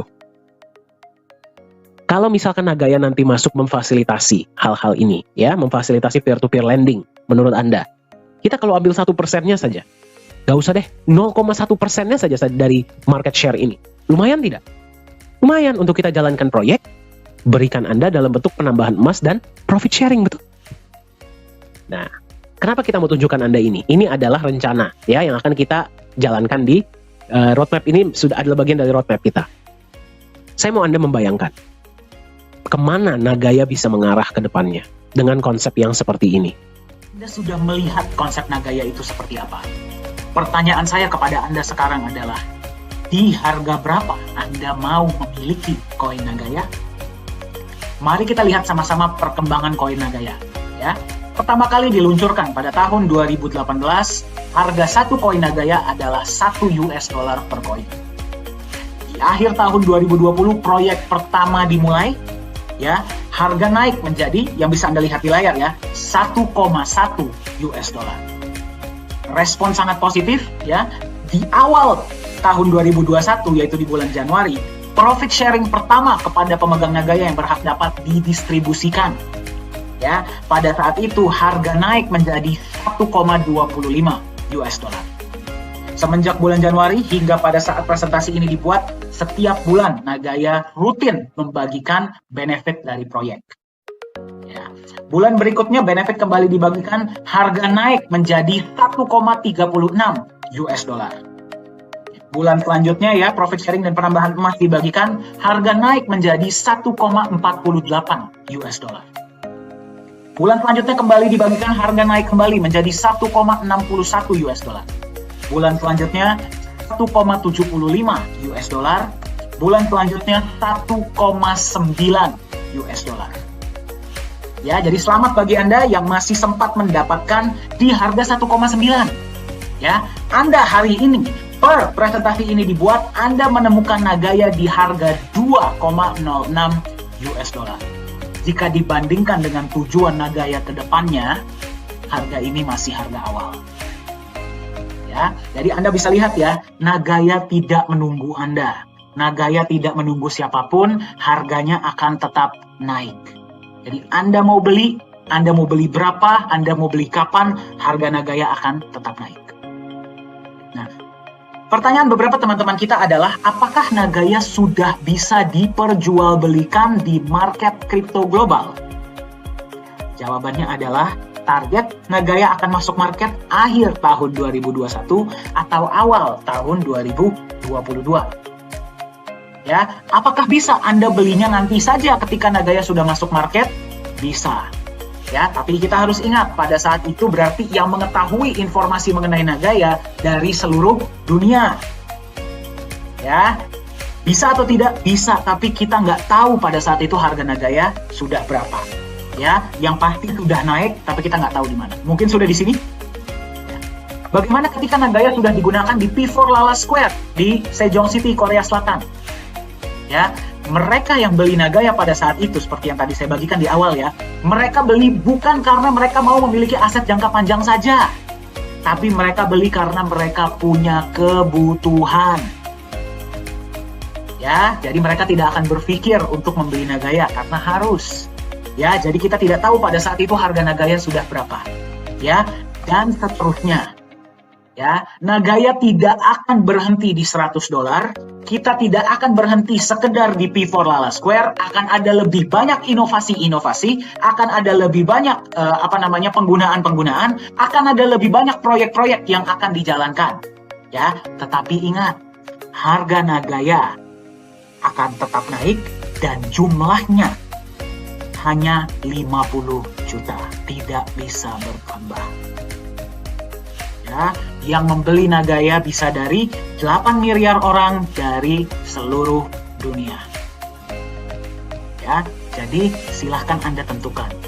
Ya, ketahuilah apa alasan Anda ingin memiliki Nagaya, berapa banyak Nagaya yang Anda miliki, yang ingin Anda miliki, dan di harga berapa Anda akan membeli Nagaya.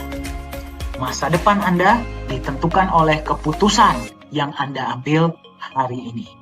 Silahkan hubungi yang memberikan Anda informasi ini agar Anda bisa mendapatkan aset Nagaya Anda hari ini.